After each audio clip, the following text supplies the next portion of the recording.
ಶೋಷಿತ ಸಮಾಜಗಳ ಒಂದು ಹಣೆಬರ ಏನಂದರೆ, ಇವ್ರಿಗೆ ಚರ್ಮ ದಪ್ಪ, ಹಾಗಾಗಿ ಅಷ್ಟು ಬೇಗ ಇವ್ರಿಗೆ ಮುಟ್ಟೋದು ಅಥವಾ ಮಾಹಿತಿ ತಲುಪಿಸೋದು ತುಂಬ ಕಷ್ಟ ಇದೆ. ಆಮೇಲೆ ನೀವು ನಮ್ಮನ್ನೆಲ್ಲ ಹಿಂದುಳಿದ ಜಾತಿಯರು, ಹಿಂದುಳಿದ ವರ್ಗದವರು ಅಂತಾರೆ ಗೊತ್ತಾ? ನೀವು ಹಂಗೆ ಅಂತೀರಲ್ವಾ? ಅದು ಜಂಬ ಪಡೋ ವಿಚಾರವ ಅಥವಾ ತಲೆ ತಗ್ಸೋ ವಿಚಾರವ? ನಾವು ಹಿಂದುಳಿದ ವರ್ಗದವರು ಅನ್ನೋಕ್ಕಾಗತ್ತಾ? ನೀವು ಹೇಳಿ ನೋಡೋಣ. ನಾವು ಹಿಂದುಳಿದ ವರ್ಗದವ್ರು ಕಣ್ರಿ. ಶೇಮ್, ಹಂಗೆ ಹೇಳ್ಕೊಳ್ಳೋಕ್ಕೆ ಶೇಮ್ ಅದು ಅಲ್ವಾ? ಈಗ ಯಾರೋ ಫಾರಿನ್ ವ್ಯಕ್ತಿ ಬರ್ತಾನೆ ಅಂದ್ಕೊಳ್ಳಿ, I belongs to backward class ಅಂತೀರ ನೀವು. ವೈ ಅಂತ ಅವನು ಏನಂತೀರ ನೀವು? ನಾನು ಬ್ಯಾಕ್ವರ್ಡ್ ಕ್ಲಾಸ್ ಸೇರಿದ್ದೀನಿ ಅಂತೀರ ನೀವು. ಅವನು ಯಾಕಪ್ಪ ನೀನು ಬ್ಯಾಕ್ವರ್ಡ್ ಕ್ಲಾಸ್ ಸೇರಿದೆ ಅಂತ ಕೇಳ್ತಾನೆ, ಏನಂತೀರ ನೀವು? ಯಾರೋ ನಮ್ಮನ್ನ ಹಿಂದಕ್ಕೆ ತಳ್ಳಿಬಿಟ್ರು ಅಂತೀರಾ? ಕರೆಕ್ಟಾಗಿ ಕೇಳಿಸ್ಕೊಳ್ರಿ ಸ್ಟೂಡೆಂಟ್ಸ, ಯಾರೋ ನಮ್ಮನ್ನ ಹಿಂದಕ್ಕೆ ತಳ್ಳಿಬಿಟ್ರು ಅಂತೀರಾ? ಅದಕ್ಕೆ ಅವನೇನಂತಾನೆ ಗೊತ್ತಾ? ಅವನು ತಳ್ಳುವಾಗ ನೀನೇನು ಕಳ್ಳಕಾಯಿ ತಿಂತಿದ್ದ ಅಂತಾನೆ. ಏನು ಉತ್ತರ ಕೊಡ್ತೀರಾ? ಅಲ್ವೇನ್ರು? ಅರ್ಥ ಆಗ್ತಾ ಇದ್ದೀನಿ ನಿಮಗೆ? ಸೊ ನಾವು ಹಿಂದುಳಿದಿರುವಿಕೆಗೆ ನೀವು ಯಾರ ಮೇಲೂ ದೂರಕ್ಕಾಗಲ್ಲ. ನಮಗೆ ಬ್ರಾಹ್ಮಣರು ವಂಚನೆ ಮಾಡಿಬಿಟ್ರು, ಕ್ಷತ್ರಿಯರು ವಂಚನೆ ಮಾಡಿಬಿಟ್ರು, ಅವೆಲ್ಲ ಹಳೆ ಕಥೆ. ಅದು ನೀವು ಹಂಗಂದ್ಬಿಟ್ಟು ಎಸ್ಕೇಪ್ ಆಗೋಕ್ಕಾಗಲ್ಲ. ನಾವು ದುರ್ಬಲರಾಗಿರೋದ್ರಿಂದ, ನಾವು ಅಲಸಿಗಳಾಗಿರೋದ್ರಿಂದ, ನಾವು ಜಡತ್ವದಿಂದ ಕೂಡಿರೋದ್ರಿಂದ, ನಾವು ಸೋಂಬೇರಿಗಳಾಗಿರೋದ್ರಿಂದ ನಾವು ಬ್ಯಾಕ್ವರ್ಡ್ ಆಗಿದ್ದೀವಿ. ಅರ್ಥ ಆಯ್ತಾ? ಡಾರ್ವಿನ್ ಥಿಯರಿ ಏನು ಹೇಳುತ್ತೆ? ಈ ಭೂಮಿ ಮೇಲೆ ಸರ್ವೈವ್ ಆಗೋ ಜೀವಿ ಯಾವುದು ಅಂದರೆ, ಯಾವುದು ಫಿಟ್ ಅದೇ ಸರ್ವೈವ್ ಆಗೋದು ಅಲ್ವಾ? ಯಾವುದು ಫಿಟ್ ಅದು ಸರ್ವೈವ್ ಆಗುತ್ತೆ. ನೀವು ಫಿಟ್ ಆಗಲ್ಲ ಅಂದರೆ ಇನ್ನೊಂದು ಬಂದು ತಿಂದಾಕ್ಬಿಡ್ತದೆ ಅಲ್ವಾ? ಈಗ ಯಾವುದೋ ಒಂದು ಪ್ರಾಣಿ ಬಂದು ಅಟ್ಯಾಕ್ ಮಾಡುತ್ತೆ, ಜಿಂಕೆನ ಹುಲಿ ಹಿಡಿಯುತ್ತೆ ಅನ್ಕೊಳ್ಳಿ. ಈ ಹುಲಿನ ನೀವು ಯು ಆರ್ ಚೀಟಿಂಗ್, ನೀನು ಮೋಸ ಮಾಡ್ತಾ ಇದೆಯಾ, ನೀನು ಶೋಷಕ ಅಂತ ನೀವು ಅಂತ ಕೂತ್ಕೊಳ್ಳೋಕ್ಕಾಗತ್ತಾ? ನೀವೇನು ಮಾಡಬೇಕು? ಒಂದು ಅದನ್ನು ಒಡೆದೊಡಿಸ್ಬೇಕು, ಇಲ್ಲ ತಪ್ಸ್ಕೊಂಡು ಹೋಗ್ಬೇಕು. ನೀವು ಉಳಿತೀರ. ಆಗ ನೀನು ಶೋಷಣೆ ಮಾಡ್ತಿದ್ದೆ ಅಂದರೆ ಹೌದು, ಅವನು ಶೋಷಣೆ ಮಾಡೋಕ್ಕೆ ಇರೋದು, ಭೂಮಿ ಮೇಲೆ ಇರೋದೇ ಹಂಗೆ ಅಲ್ವಾ? ನಿಮಗೆಲ್ಲ ಸೈನ್ಸ್ ಗೊತ್ತಲ್ವಾ? ಸೈನ್ಸ್ ಗೊತ್ತಿದೆ. ಈಗ ನಮ್ಮ ಸುತ್ತಮುತ್ತ ಗಾಳಿ ಇದೆಯಲ್ಲ, ಈ ಗಾಳಿಲೆಲ್ಲ ಕೋಟ್ಯಾನು ಕೋಟಿ ಜೀವಿಗಳಿವೆ. ನೀವು ಸೂಕ್ಷ್ಮ ದರ್ಶಕ ಇಟ್ಕೊಂಡು ನೋಡಿದ್ರೆ ಗೊತ್ತಾಗ್ಬಿಡುತ್ತೆ ಸುತ್ತ.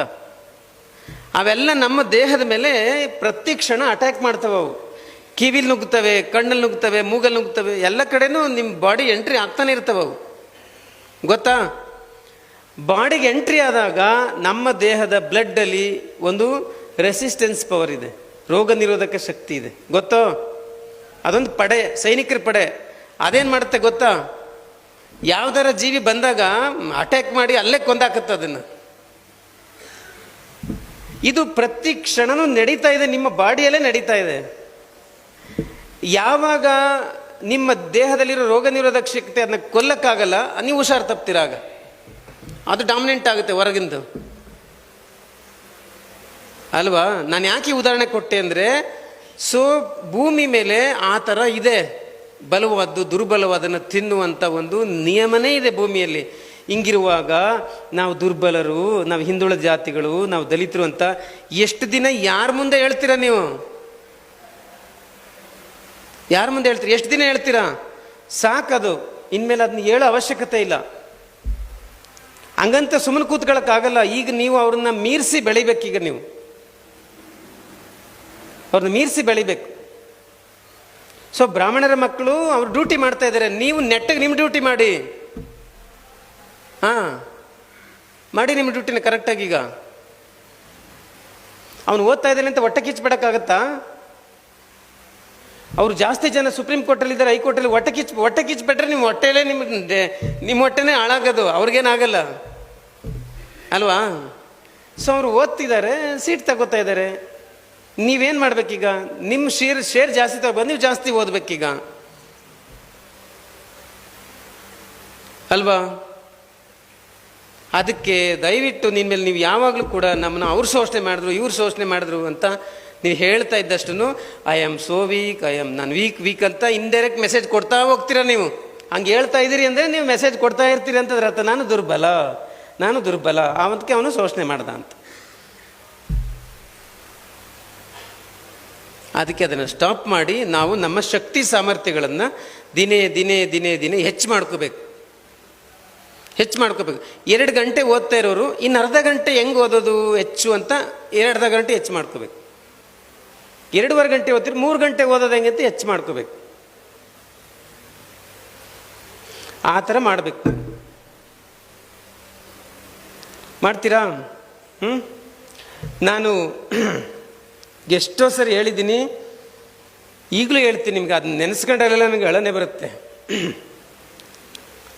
ಅದನ್ನು ನೆನೆಸ್ಕೊಳ್ಳುವಾಗಲೆಲ್ಲ ಬಾಬಾ ಸಾಹೇಬ್ ಅಂಬೇಡ್ಕರ್ ಅವರು ಫಾರಿನ್ ಯೂನಿವರ್ಸಿಟಿಯಲ್ಲಿ ಓದುವಾಗ ಕೇಳ್ರಿ, ಅವ್ರಿಗೆ 18, 19, 20, 21 ಆ ಏಜ್ ಅದು ಅಂತ.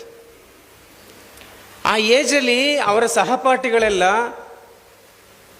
ಬೀದಿಲಿ ಫಾರಿನಲ್ಲಿ ಸುತ್ತಕೊಂಡು ಎಂಜಾಯ್ ಮಾಡುವಾಗ ಬಾಬಾ ಸಾಹೇಬ್ ಅಂಬೇಡ್ಕರ್ ಅವರು 8 ಗಂಟೆ 10 ಗಂಟೆ ಓದ್ತಿದ್ರಲ್ಲ.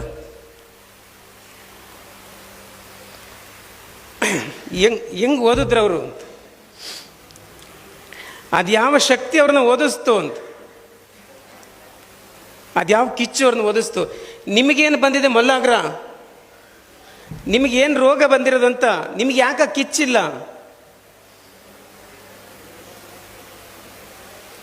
ಆ ಕಿಚ್ಚು ನಿಮ್ಗೆ ಯಾಕಿಲ್ಲ ಅಂತ ಅಲ್ವಾ? Be careful. ನೀವು ಓದ್ಬೇಕು, ಚೆನ್ನಾಗಿ ಓದ್ಬೇಕು. ಅದೊಂದು ಏಜ್ ಅಷ್ಟೇ. ನೀವು ಒಂದು 5-6 ವರ್ಷ ಕಂಡ್ರು ಅಷ್ಟೇ. ಒಂದು 5-6 ವರ್ಷ ನೀವು ರಿಸ್ಕ್ ತಗೋಬೇಕಷ್ಟೇ.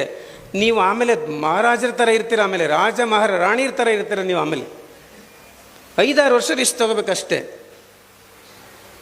ಆಮೇಲೆ ನಿಮಗೆ ನಿಮ್ಮ ಲೈಫ್ ತುಂಬ ಚೆನ್ನಾಗಿರುತ್ತೆ.